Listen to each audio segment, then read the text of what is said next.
Welcome to Smart Study. Today I am going to start my next lecture of motion. चलिए आज अगला topic पढ़ते हैं जो कि rate of change of velocity है. During uniform motion of an object along a straight line. एक object है जो यूनिफॉर्म मोशन चल रहे हैं अलोंग ए स्ट्रेट लाइन, तो उसका जो वेलोसिटी है वो कांस्टेंट रहेगा टाइम के रिस्पेक्ट में. इस केस में जो वेलोसिटी चेंज हो रहा है किसी ऑब्जेक्ट का वो किसी भी इंटरवल पर जीरो ही रहेगा, जबकि नॉन यूनिफॉर्म मोशन में उसका वेलोसिटी है वो अलग अलग रहेगा टाइम के रिस्पेक्ट में. It has different values at different instant. जिसका वैल्यू है वो हर इंस्टेंट पे अलग अलग रहेगा और किसी भी पाथ के पॉइंट पे भी अलग अलग ही रहेगा. Thus the change in velocity of the object during an interval is not zero. तो कह सकते हैं कि जो नॉन यूनिफॉर्म है तो उसका वेलोसिटी है वो किसी भी इंटरवल पर जीरो नहीं रहेगा. तो दिया यहाँ पे एक्सेलरेशन एक फिजिकल क्वांटिटी है जो कि यूज होता है मेजर करने के लिए change in velocity of an object per unit time. अगर किसी ऑब्जेक्ट का वेलोसिटी चेंज हो रहा है तो उसको पर यूनिट टाइम में मेजर करने के लिए एक्सेलरेशन का यूज होता है. एक्सेलरेशन का डेफिनेशन भी है यहाँ पे दिया है. Acceleration is a measure of the change in the velocity of the object per unit time. इसका एक फॉर्मूला है acceleration is equal to change in velocity upon time taken. अगर किसी ऑब्जेक्ट का वेलोसिटी चेंज हो रहा है, अगर उसका इनिशियल वैल्यू u है और फाइनल वैल्यू v है और टाइम t है, तो उसका एक्सेलरेशन हो जाएगा a equal to v minus u upon t.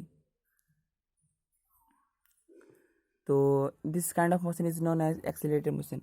इस तरह के मोशन को हम एक्सेलरेटेड मोशन कहते हैं. हम किसी एक्सेलरेशन को पॉजिटिव तभी लेंगे जब उसका वेलोसिटी का डायरेक्शन जब उसका एक्सेलरेशन का डायरेक्शन वेलोसिटी की तरफ होगा, और निगेटिव तब लेंगे जब उसका डायरेक्शन अपोजिट टू वेलोसिटी होगा, opposite to the direction of velocity होगा. और ऐसा यूनिट एक्सेलरेशन का मीटर पर सेकंड स्क्वायर होता है. अगर कोई ऑब्जेक्ट स्ट्रेट लाइन में ट्रैवल कर रही है और उसका वेलोसिटी इंक्रीज या डिक्रीज हो रहा है इक्वल अमाउंट में, इक्वल इंटरवल ऑफ टाइम में इक्वल अमाउंट में, अगर उसका वेलोसिटी इंक्रीज और डिक्रीज हो रहा है तो हम कह सकते हैं कि जो ऑब्जेक्ट का एक्सेलरेशन है वो यूनिफॉर्म है. इसका एक एग्जांपल है कि the motion of A freely falling body is an example of uniform accelerated motion. एक फ्रीली फॉलिंग बॉडी है वो यूनिफॉर्म एक्सेलरेटेड मोशन का एक सटीक एग्जांपल है. On the other hand an object travel with non uniform acceleration. अगर कोई object है जो नॉन यूनिफॉर्म एक्सेलरेशन से ट्रैवल कर रहा है, अगर उसका जो वेलोसिटी चेंज हो रहा है वो नॉन यूनिफॉर्म रेट से हो. फॉर एग्जांपल, अगर एक कार ट्रैवल कर रही है रोड पे, स्ट्रेट रोड पे, और उसका स्पीड जो इंक्रीज हो रहा है अनइक्वल अमाउंट में इंक्रीज हो रहा है इक्वल इंटरवल ऑफ टाइम में, तो हम कह सकते हैं जो कार है वो नॉन यूनिफॉर्म एक्सेलरेशन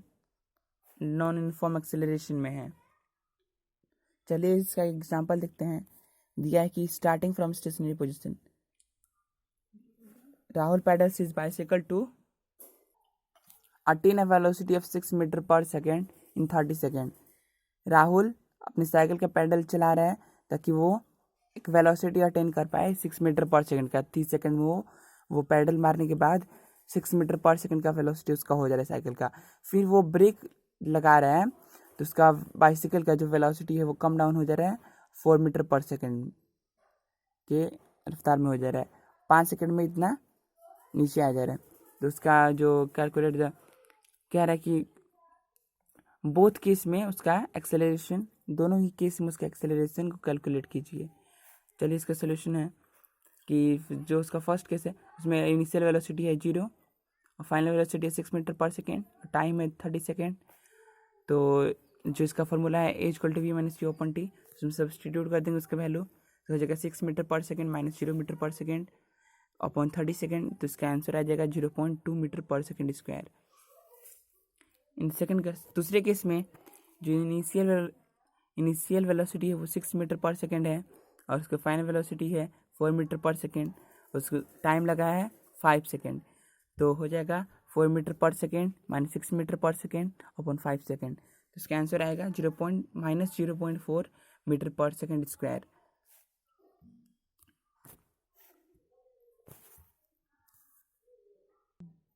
हाँ चलिए इसको करके बता देते हैं। ये कर इसको माइनस कर देंगे तो इसका आ जाएगा -2 metre per second upon 5 second.